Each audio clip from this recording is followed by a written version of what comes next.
Já, maður hugsar stundum verður við dagskrárstjórnendur, við fjölmiðlafólkið, ekki að sýna aðeins meiri fjölbreytileika í vali á viðmælendum. Hvað með verslunarfólk? Erum við alla jafna að ræða við verslunarfólk eða pípulagningamenn eða öryggisverði? Nei, það er ekki þannig. En við eigum okkur öll merka sögu. Atvinnuferill sumra er líka þannig að fólk skiptist stanslaust vinnu, stundum til að klífa metorðastegan, en á dögunum sá ég á félagsmiðlum að gamall kunningi minn og samstarfsmaður endar í hljómsveit fyrir mörgum áratugum. Hann hafði unnið í sömu tónlistarbúðinni í meira en 30 ár. Og mér finnst það áhugavert, mér finnst það sýna mikla tryggð. Og mér datt í huga að þetta gæti, að það að kalla þennan mann í spjall gæti varpað einhverju ljósi á tónlistarsögu okkar venjur og fleira. Og hann er hingað kominn, bassaleikarin geðþekki og verslunarmaðurinn Jón Kjartan Ingólfsson. Vertu velkominn. Takk fyrir það. Búðin sem ræðir, sem þú hefur sýnt svo mikla tryggð, hvaða búð er það? Hún heitir Hljóðfærahúsið. Reyndar hét það ekki þegar ég byrjaði. Nei. Ég var ráðinn á sínum tíma til starfa í tónabúðinni sem opnaði útibú hérna í Reykjavík 94, hafði verið starfandi á Akureyri síðan 1966. Já. Ég þekkti eigandann frá fornu fari, hafði spilað með honum fyrir norðan í fyrstu hljómsveitinni, professional spilaríinu. Gömludasa hljómsveit þegar ég var 18-19 ára gamall. Þá varstu að spila gömludasa? Já, góður skóli. Já. Og hann hringdi í mig einn morgun og sagðist vera að opna útibú í Reykjavík og hvort ég vildi ekki vinna þar.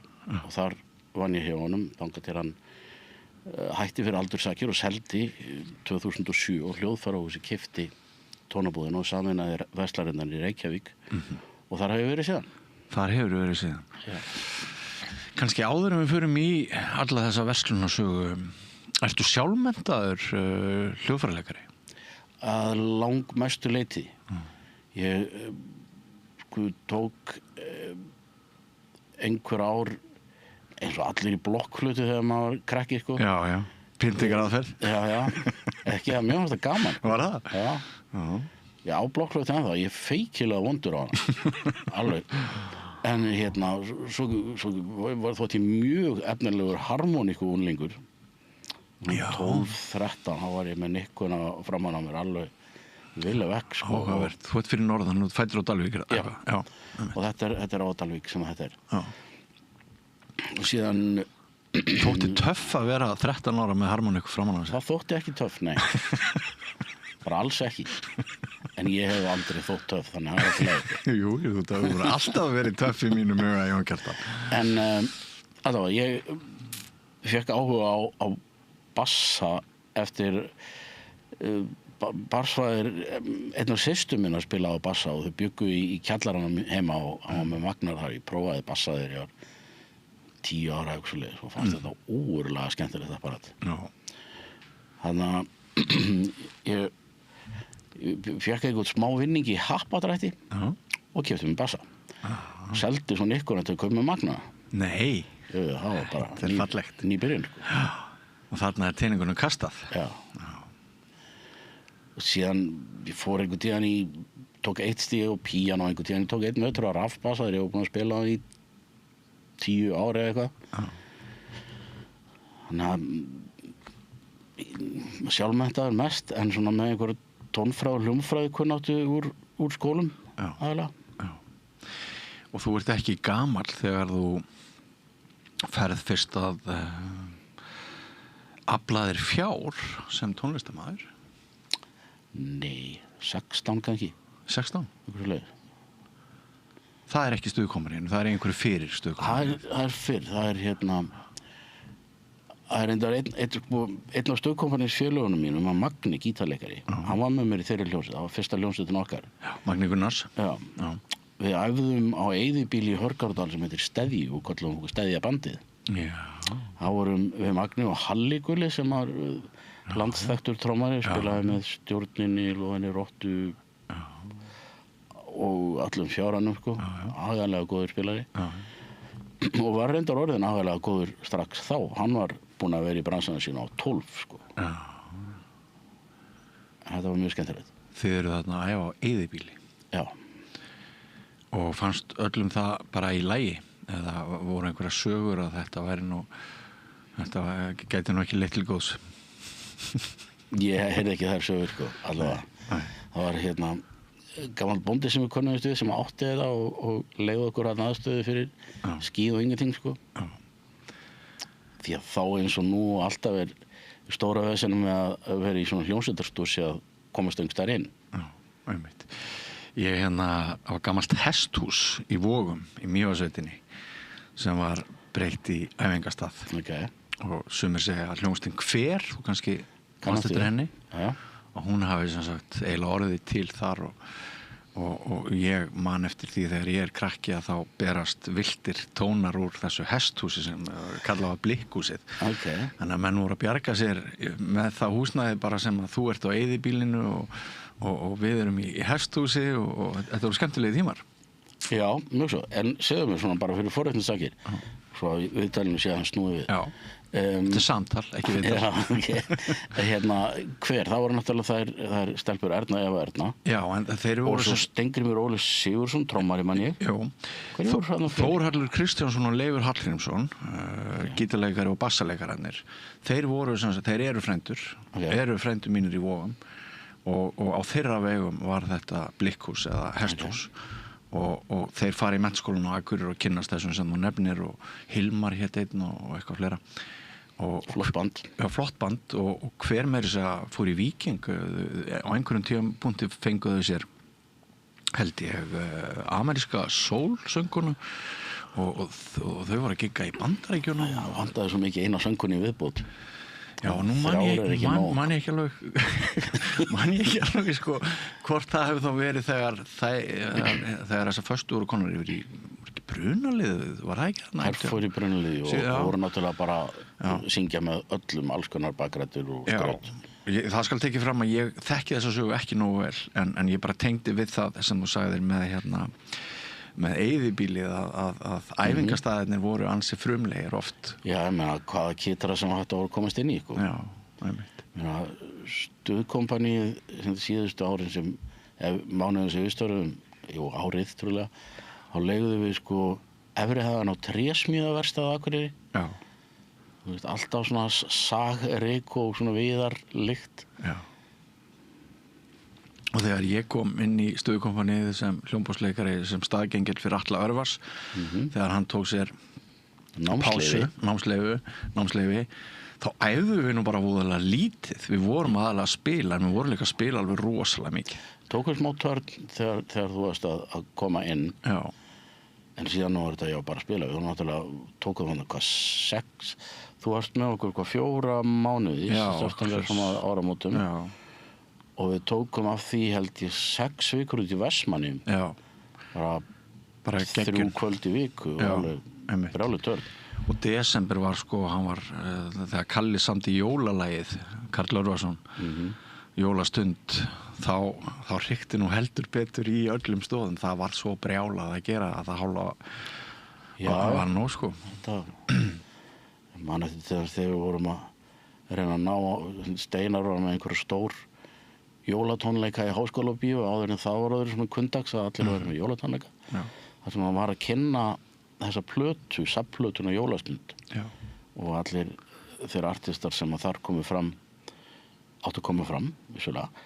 Og við vorum náttúrulega með fyrsta lagi á hlið A sem að menn héldu að yrði mest aðallagið og vinsalast sem að vinsalt var það, en ég held að fyrsta lagi á hlið B, Jólahjóla, og mögulega slegið við. Já, var það sömu plötu? Já. En við þetta voru sunnudag og við vorum að spila í Eyjum á Laugardegi og það var eitthvað að veðri, það stóð mjög tæft að við myndum ná í hús. Já. Þegar við vorum að bera inn græðurnar var komið fólk í salinn. Já, einmitt. Og svo var það náttúrulega þetta furðulega gig með Meatloaf. Gig og gig ekki. Það var ákveðið ævintýri. Það var svona kannski ákveðið svolítið á bensku stíð þetta format að vera að fá inn svona stór nöfn að utan. Já. Það var ekki komin þessi fagmennska í svona tónleika umgjörð eins og í dag. Alveg rétt. Þetta var bara einhver einn kall sem hélt utan þetta og rekju rassvasanum hans. Já. Og það var engin svona professional hljóðkerfa eða svo kallu backline, tækja leiða. Þannig að Bobby Harrison sem hélt utan þetta, hann var búinn að hafa samband við okkur og athuga hvort við gætum til lánað trommusett og bassamagnar og eitthvað svona dót sem okkur var bara alveg sjálfsættarlegu stjörnunum að pota í græðunar okkar. Svo kom í ljós þegar við ætluðum að fara að taka hljóðprufu og gera klárt að við máttum ekkert spila í sömu græjur og þeir. Nei. Þó það væru okkar. En þeir báruðu líka við að okkur við værum of seinir. Já, það var nú þeim að kenna mig, eða hljóðkerfinu var bara óprofessionalism að kenna. Já. Og þá kemur upp þessi staða að no guys, bara þið spilið ekki neitt. Já. Og við erum náttúrulega búin að leggja í fullt af kostnaði. Við taka rútu með okkur og alla græðurna suður til að spila fyrir. Já. Ég held að það hafi ekki átt að vera greiðsla, bara ógeðslega góð kynning og gott stuð. Og svo allt í henni var það farið út gluggann, sko. Já, og þá fær ungur maður úr Mývatnssveitinni brjálaða hugmynd. Sem bara að segja nei, við spilum víst og ég fæ fund með Meatloaf og við Kalli löpum inn í það sem verið að sminka hann til og hérna ég segi bara heyrðu, hérna Mít, þetta gengur ekki, við verðum að gera eitthvað í þessu, við erum hingað komnir suður, við erum búin að hafa mikið fyrir því og við þurfum að hérna spila eins og þú baðst okkur að gera og hvernig leysum við þetta? Já, það var svona minningar skólast í allar áttur á þessum tíma. Úrlausnin var okkur böðst og þeim fannst það afskaplega vel boðið og við máttum koma á svið með Meatloaf og hljómsveit í svona rock og roll sirpu. Sem okkur, ég var nú á þessu fundi líka, sko. Ég held við verðum allir. Var það? Og lítið þóttu okkur til koma. En ákváðum að sættast á þetta þar sem að annað var ekki búið. Já. Og Meatloaf náttúrulega ekkert sérstaklega flinkur í íslensku frekar en útlendingar almennt. Nei. Með mörgum undantekningu sem eiga heima hérna náttúrulega. Þannig að þegar hann kynnti okkur á sviðið er mér sérstaklega minnist þetta. Please welcome on stage The Stud and Company. Fólin og félagar. Þetta var rosalegt. Þetta var skemmtilegt, já. Af því að ég var sko umboðsmaður ykkar líka á þessum tíma þá bara, maður bara seldi sig alla leið í því að ná þarna árangri. Svo fórst þú í partíi líka til hans nóttina? Nei. En ekki það í munni. En þarna lifir maður ansi hratt en það var gaman. Þú sem sagt á þessum tíma býrðu á Akureyri. Já. Og flytur svo suður og hefur aliðin mannin hér. Já, við þurfum að nefna bróður þinn, Trausta líka. Jú, sem var með mér á okkur í stuðkompaníunni. Já, og þið eru svona einhverju bræður í músíkinni, er það ekki líka? Jú. Já. Byrjuðum að foreldrar okkur fluttu að Þelamörkur skóla þegar við vorum 12 og 15 ára gamlir. Og þar er náttúrulega mörg herbyggi í svona skóla, sveitaskóla, heimavist og alls konar geymslur og kompur. Þar komum okkur einhverstaðar fyrir með trommusett og bassa og voru djöflast tveir saman í alls konar, spila með bæði plötum og reynir líka bara búið ykkur til tveir. Þannig að við svona skóluðum saman sem rytmapar þar. Og síðan spilaðum við sitt í hverju lagi þangað til stuðkompaníu var til, þannig að voru 86. Þá byrjuðum við faktisk að spila saman. Og þá er Trausti og minn gamli spilafélagi Magni sem ég er ennþá að spila með. Er það, já? Já. Við búin að spila saman með hléum af vísu, en ekki mörgum. Síðan vorum í 8. og 9. bekk í grunnskóla. Fallegt. Þannig að það er sama triðin þar eins og í búðina hjá þér.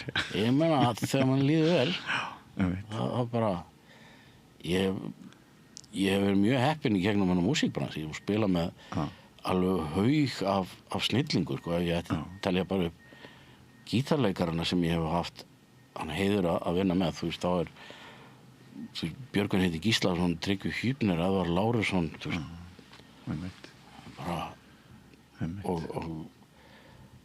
þannig að já, ég hef verið afskaplega heppinn, en það er bara þegar maður vantar manni í eitthvað verkefni, það er Magni alltaf svo fyrsti sem kemur upp í hugann. Já, einmitt. Og sko, ok, þú ert semst enn að. Já. Hvað heitir mest í þessu svona ballharkju og fram á næturstandi og þegar ég bara nenni því ekki lengur. Nei. En ég er í 2 hljómsveitum, annars vegar blues-hljómsveit sem kallar sig Ebenezer. Já. Og svo svona þjóðlagasveit sem heitir Kolga. Já. Kolga er búin að vera starfandi síðan 2015 líklega, við gáum plötu 2017, erum að fara í aðra núna reyndar. Veit það náttúrulega fæstir hvað þetta er, feikilega slæmi að sinna samfélagsmiðlum og selja okkur, sko. En höfum mjög gaman að þessu sem er góðu kosturinn. Og það má segja svona svipaðum blueshljómsveitina. Við vorum að spila fyrir hálfum mánuði síðan á vegum Bluesfélags Reykjavíkur þeir eru með svona þriðjudags blueskvöld hérna upp í Skipholtinu, gamla tónabíó, Reykjavík brugghús, Reykjavík eitthvað, brúeri, man ekki hvað þetta heitir. Það er svona kraftbar þar og sem skemmtilegt lokal. Og já, núna er ég ekki svo mikið að spila fyrir laun, heldur bara til þess að hafa gaman að bara sinna dellunni, sko. Áttu kontrabassa? Já. Já, þannig að þú spilar bæði á rafmagnsbassa og kontrabassa. Já. Svona fer varlega að kalla mig kontrabassa leikara samt, því að ég bara blöffra mig í gegnum það, sko. Ég aldrei lært almennilega með það að tækja að fara. Nei. Lendi í þeirri stöðu einu sinni að þurfa að reyna að spila eitthvað með boga. Það var ekki falla hljóð, sko. En það var fróðlegt. Já, bogan ennþá. Ég ekki snert henni í nokkur ár. Heyrðu, þetta var svona smá kynning á þér sem hljóðfæraleikara, og ef þá að fara að snúa okkur að efni viðtalsins eins og ég lagði það upp við þig. Eftir 31 ár við verslunarstörf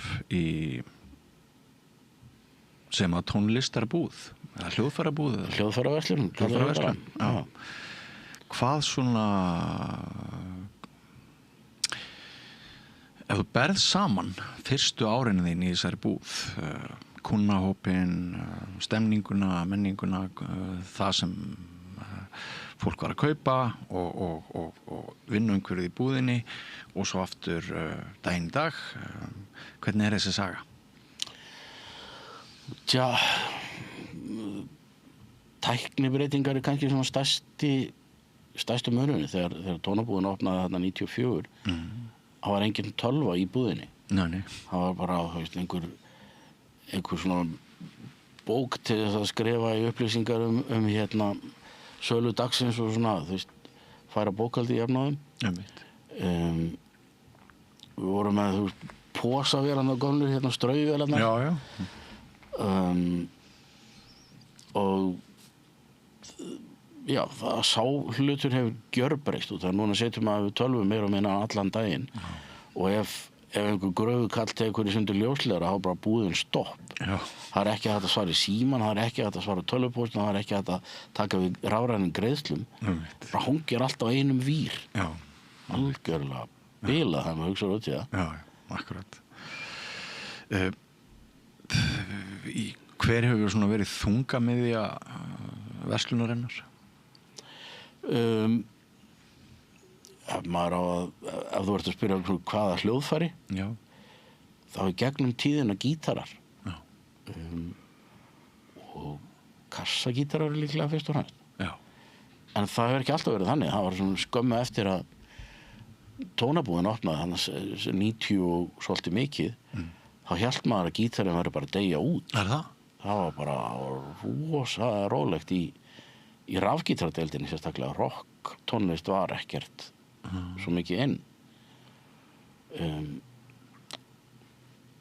en ég veit ekki hvað það er örugglega verið hvernig kemur Nirvana það er 92-3 Gæti verið kannski svona þegar sú bylgja berst aftur og fer aftur að þykja töff að spila rafmagnsgítar og öskra Já, þá kemur það tilbaka sko. já bjargar gítarnum Já, og svo sko núna búið að vera mjög sterk bylgja í svona akústiskri tónlist bæði svolítið mikið country og alls konar þjóðlaga baseru músík sjáðu og Monsters are Men sem að byrja að semja svona þjóðlaga á þjóðlaga grunni svolítið því sándi Já, já og alltaf meira og meira spenningur fyrir svona hvað segja, þjóðlegum etnískum hljóðfærum þú veist alls konar þú veist mandolín og fiðlur og banjo og það allt saman sko, jafnvel einhver enn forvitnilegri tæki já við verðum að sækja í sig veðrið Einmitt, að þú minnist á country það einmitt svona, getum við sagt að sem hafi farið meira í tísku seinni ár heldur en langt skeið áður algjörlega Já Til góðs eða ills til góðsins mér sko Já. ég alveg forfallinn sko aðdáandi ekki þessa svona pop rafmagns countries Nei. heldur svona það sem meira svona bluegrass skilt Já, já svona brúninni á folk og country þú veist bara þessi Willie Nelson að heima Einmitt svo músík Já En allt fer að einhverju leyti í hringi það ekki? Finnur ekki fyrir svona litlum hringjum í búðinni? já Já, einmitt. en stærsta breytingin kannski síðustu kannski 10-15 árin sko massíf aukning af stelpum og konum í tónlist þú veist að þegar við vorum að spila saman þar fáu konur sem þú sást í hljómsveit fyrir utan sérstaklega kvennar hljómsveitir Einmitt. þar voru söngkonur Það rétt. en nú eru frábæri trommu og bassaleikarar, gítarleikarar, hljómborðsleikarar saxófonleikarar bara út allt Einmitt. og þetta náttúrulega fyrir búðina þú veist, þetta bara frábært það bara 100% aukning á viðskiptavinum Já, geggjað. og bara fyrir músíkina þetta náttúrulega bara æðislegt Já, fyrir samfélagið. Já. Að möguleikar ungra stúlkna í músík þeir eru náttúrulega ekkert minni heldur en ungra drengja í dag. Nei, bara og það er bara ofsalega gaman að sjá hvað eru margar bara ofsalega flottir spilarar sko. Það er eins og hafi aukist svolítið mikið á síðustu samsvipað 15-20 árum Já. að krakkar í pop og rock tónlist séu skóluð Já. komið upp í gegnum tónlistaskólana því að Já. þegar við vorum í tónlistaskólum eða eitthvað fekti í því á sínum tíma Já. þá var þetta bara klassíst Já. þá var bara litið niður á það sem voru að spila pop og rock tónlist Já, á langmestu leyti. en það er ekki svo lengur Nei. það er veggir á mólna þarna Já. Þetta er alveg frábært. Þetta er magnað. Sko, ég man eftir því að í fyrstu hljómsveitunum sem ég spilaði í nokkrum árum áður en við vorum saman í kompaníinu þá voru við kallarnir í hljómsveitinni að ræða það í alvöru sko hvort konur gætu verið trommuleikarar hvort það gætu verið bassaleikarar svona voru við heimskir en af því þú myndist á þessa einsleitu kennslu sem var þá langar mig líka að nefna það að presturinn heima í Mjóasveit sem kendi mér á píanó hann leyfði mér að koma með Elton John Billy Joel og píanóbækur sem ég held ég hafi keypt utan landsteinana man ekki eftir hvort þær voru hér og hann var mjög frjálslyndur og leyfði mér semst að spila þá gæja sko. voru við svona kennarar inn á milli sem betur fyrir Já, ég veit eitt dæmi það var kona sem var að kenna trompet sem að til þess að auka áhuga nefndana var að leyfa þeim að nefna lög sem þeim langaði að spila og hún skrifaði þau niður fyrir þau þannig að þau gott verið að spila einhver lög sem þau þekktu og fannst skemmtileg. Já. Hún bara látið þeim fara, sko. Var það? Já. Já, einmitt. En þetta náttúrulega þegar þú segir það, þá bara, það ekkert líkt í þessum tónlistarheimi. Ef við förum aftur til okkar fyrstu daga, hvað var þar þessi þessa virku kynja þáttöku kvenna sem allir þessi, já, þú segir að það séu bara 50% viðskiptavinna. Það er náttúrulega 50% af fólki. Ég vonast til þess að sjá ennþá fleiri en eru í dag spilandi, sko. Ég held að jafnaði sé nú bara ekki náð ennþá. Nei, einmitt. Það verður vonandi innan skams. Já. Kunnahópurinn, er þetta fólk sem að fór svipaða götu og ég og þú, mestuleyti sjálf lærðir, svona fiktarar, fólk sem hlustar mikið á músík og er að kaupa sig græjur og búa til einhverja músík og spila, eða er þetta krakkar og fólk með menntun, tónlistarmenntun? Það er bara allur gangur. Það er allur gangur. Við erum,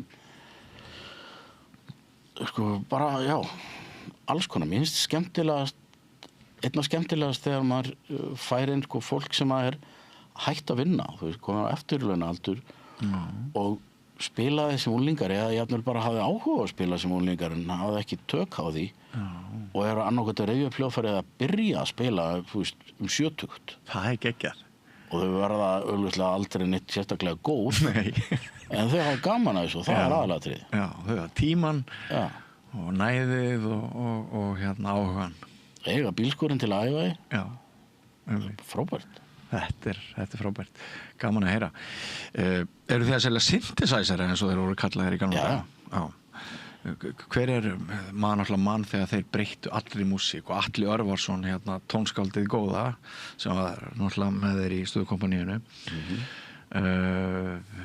Hann var, maður fann snemma hvað hann var mikill töframaður í þessum nýja hljóðheimi. Er endalaus framþróun í þessum anga tónlistarinnar? Já, vissulega er það, en það er líka og ennþá meiri svona retro stemming, sko. Að menn er að leita upp í eldgamlar græjur, sko. Það náttúrulega hefur lengi verið að menn sé allt upp í Hammond orgelin sem að eru flest, sko, milli 70 og 8 í dag. En svona synthesizerar af fyrstu kynslóð, 75 til 85 eitthvað svoleiðis, eru mjög eftirsóttir og flestir framleiðendur eru komnir með hljómborð sem eru að emulera, herma eftir þessum gömlu græjum og jafnan smíða bara, sko, gamaldags analog synthesizera, nýja í dag. Og það eru bæði þessi gamalreyndu fyrirtæki Yamaha, Roland, Korg og fleiri, en svo er líka kínversk fyrirtæki eins og það er þetta þýskt fyrirtæki en allt smíðað í Kína, Behringer. Þeir hafa mikið verið og þykir nú sömu svona vafasamt. Einn kallaði hann að hönnunardeildi, það væri trúlega bara ljósritunavél og lögfræðingur því að þeir eru svolítið mikið að klóna gamlar græjur og fara ótt óþægilega nálægt orginanum. En hefur líka för með sér að fólk getur í staðan fyrir að kaupa vintage hljóðfæri einhver sem eru í allavega ástandi fyrir ógurlega marga 100.000 kalla. Er þetta að kaupa klónaðum fyrir skaplegan pening og það er næstu því eins. Ekki alveg eins. Nei, en þessi tryggð sem að þú hefur sýnt vinnustaðnum, hefur alltaf verið svona gaman í vinnunni eða er það tengslín við einhvern inn í búðinni? Það er nú, ég segja að það sé tvennt. Í fyrsta lagi hefur maður alltaf þótt þetta gaman. Ég er mikill græjunörd og bara, þú veist, eins og kannski þegar tíma sem vorum að spila hán, ég var alltaf sá sem var á 50 tökkunum. Já, ég man það. Þannig að það reyndar var á tímabili, sko, alveg eins líklegt að minn ferill yrði í hljóðmennsku eins og hljóðfæraleik, sko. Já, einmitt. Þú hélst svolítið soundinu saman hjá okkur. Já. Og vann við þetta stutt skeið en svo kom einhver spiladjóp sem að mér þótti freistandi og stökk í það. Já. Hefur verið þar síðan. Maður hittir náttúrulega alls konar fólk. Allur bransinn kemur í búðina, þannig að maður er endalaust að hitta skemmtilegt fólk. Já. Og þú veist, maður er innan hljóðfæri, maður er innan tónlistarmaður, maður er innan músík. Já. Og þá koma áhugaverðar spurningar líka, þú veist, og það við erum ekki bara að selja hljóðfæri, við erum líka að selja hljóðkerfi og hljóðbúnað, upptökubúnað ýmis konar. Þannig að það er oft svolítið skemmtileg. Það seldi þessar míkrafónu hingað. Já, er það? Já. Er þetta góðir mikrofónar? Þetta er, já. Þetta er allt í lagi mikrofónar. Þetta er svona ódýrari línan. Já. Þetta er smíðað í Kína frá Shure. Okay. Þetta er svona budget útgáfana það sem heitir Shure SM7B sem er svona, það er refalt dýrari líklega. Okay. Sem er svona algengast í svona podcast og útvarps mikrofónum frá Shure. Ef við erum ríkisútvarpið og ég geti sótt nefskatt til þín, þá værum við með þá típuna. Þeir eru með það. Já. Ég bara ást til það. Grunaði það. En þessir eru, þú veist, gera sitt algjörlega, eru býsna fínir.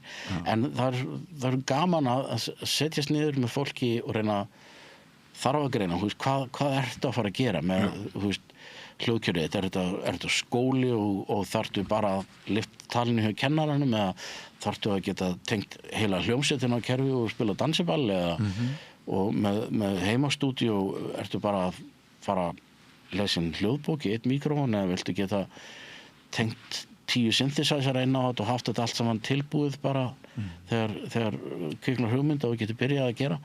Þú veist, að finna græðunar sem henta í jobbið, skemmtilegt púsl.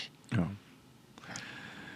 Einmitt. Og er ekki sko alveg hellingur af Íslendingum sem að á heima eitthvað svona dvergstúdíó og er að búa til músík, semja í músík. Jú, sem betur verið. Já, sem betur verið. Og þetta er náttúrulega gífurlega breyting orðið þarna eftir að þessi músíkforrit öll sem kom til söguna og tölvur urðu nógu öflugar til þess að geta tekið upp hljóð á þess að það væri endalaust högt og vesen. Einmitt. Að þú getur keyptir fyrir undir 20.000 kall svona lítið 2/8 lyklaborð með einhverjum trommupötum og svo leiðis. Fyrir annan rómlega 20.000 kall getur við keyptir hljóðkort og þessi mikrofónu einhverstað tæplega 40.000 kall. Já. Heyrnartól nokkra snúrur og standur og þú tengir þetta tölvuna og þú komið í stúdíó. Já, veit. Þetta kostaði augun úr sko í gamla daga. Það var annarkvort að kaupa sér bíl eða græður. Já. Nú er þetta annarkvort að kaupa sér reiðhjóli eða græður. Veit. En þér hlýtur að hafa liðið vel í vinnunni á svona löngum tíma fyrst þú ert þarna enn. Komið á 4. áratug. Næstu því alltaf, annars væri ég ekki hérna. Sko. Næstu því alltaf. Og við viljum ekki að ræða þetta næstum því. Það er tímabilið, það viltu segja frá því eitthvað? Nei, en það er bara þannig í lífinu, það er ekki alltaf gaman. Nei. En það er næstu því alltaf gaman að nokka. Já. Sérðu þið fyrir þér í þessu þangað til þú fer bara á eftirlaun? Ef þú mættir ráða? Mér finnst líklegast, ég verði þarna styttist í eftirlaun, ég er 59 ára gamall. Já. Þannig að það er ekkert svo mörg ári viðbót til þess að klára þann pakka, sko. Nei. Þú létur líka búa yfir alveg gríðarlegri þekkingu. Já. Það að vera græju fíkill. Já. Og með þessa reynslu og það er reyndar eftir að hljóðfærahúsi keypti tónabúðina þá svona minnkaði aðeins sú pressa þegar ég var verslunarstjóri í tónabúðinni, þú veist, þá eins og einhver Bandaríkjaforseti orðaði þetta einhvern veginn the buck stops here, sko. Já. Að ef ég vissi ekki svarið við einhverju spurning þá þurfti ég bara að finna út úr því. Já. Og það var engin annar til að spyrja. Nei. Maður læri mjög mikið á því. Sko, hvað finnst þér þá þessa þróun? Af því þú býrð yfir sérhæfðri þekking og þið eru sérhæfð verslun og þið byggið á sömu viðskiptavinnunum sem koma aftur og aftur og aftur og aftur og vita hvað þeir fá. Hvað finnst þér þá þessa köldu instant þróun? Náttúrulega langt sem við fórum að selja bækur til dæmis í stórmörkuðum þar sem starfsfólki veit ekkert bækurnar, getur ekki sagt hjálpað viðskiptavinnum neitt hvað var þar efni bókana.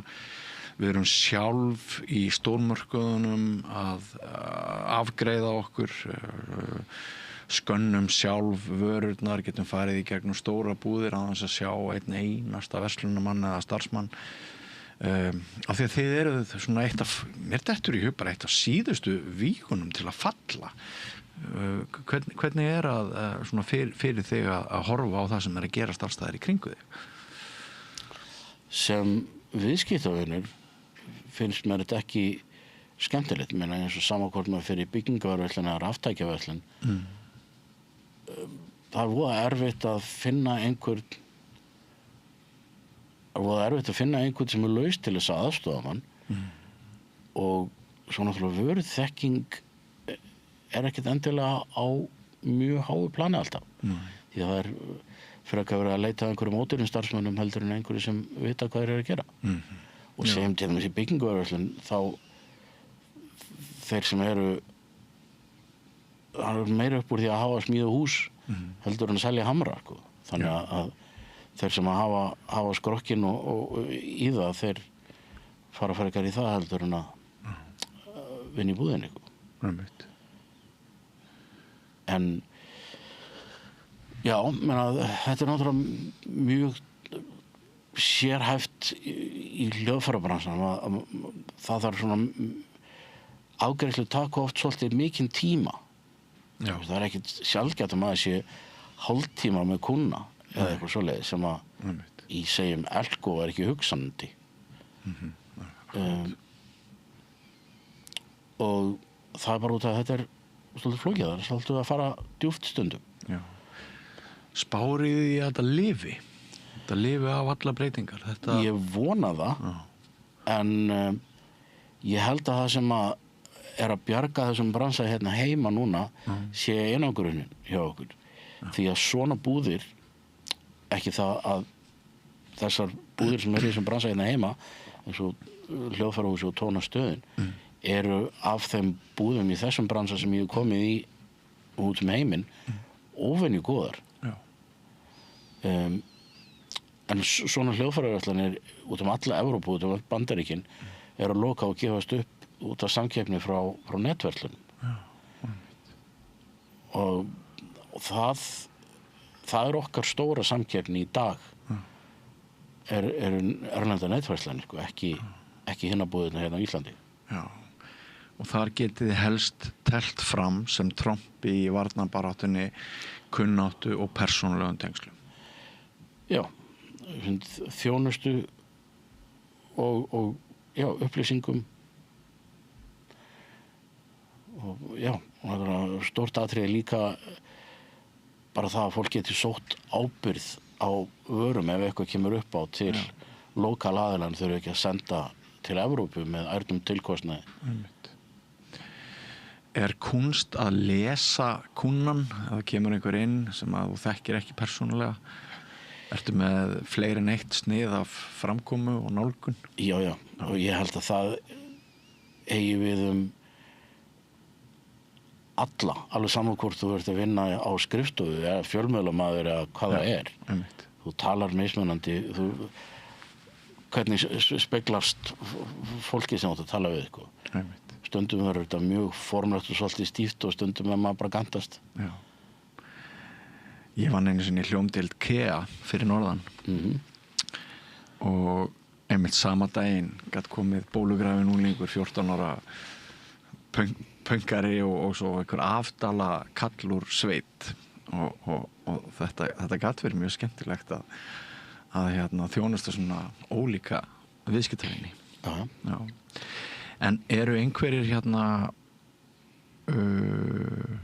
ef tölum að þessum áhrifavalda eins og Laufey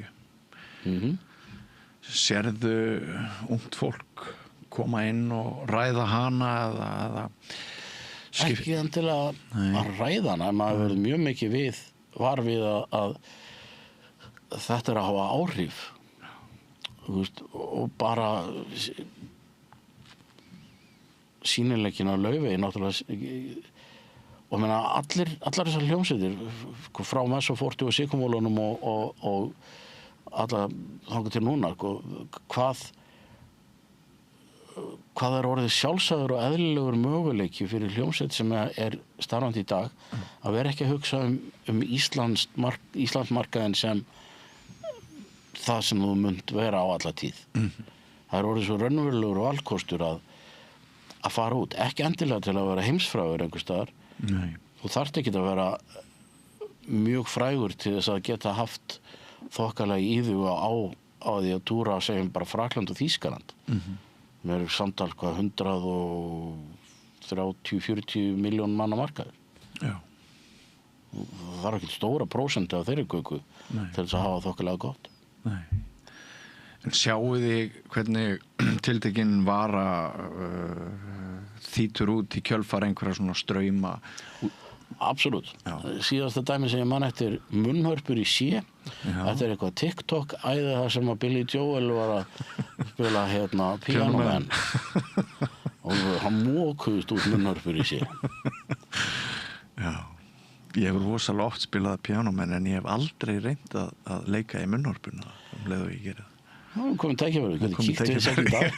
Við eigum að vísa ekki eins og grindina til þess að festa nýs og við getum ekki spila á bæði einu sem er mest töff sko.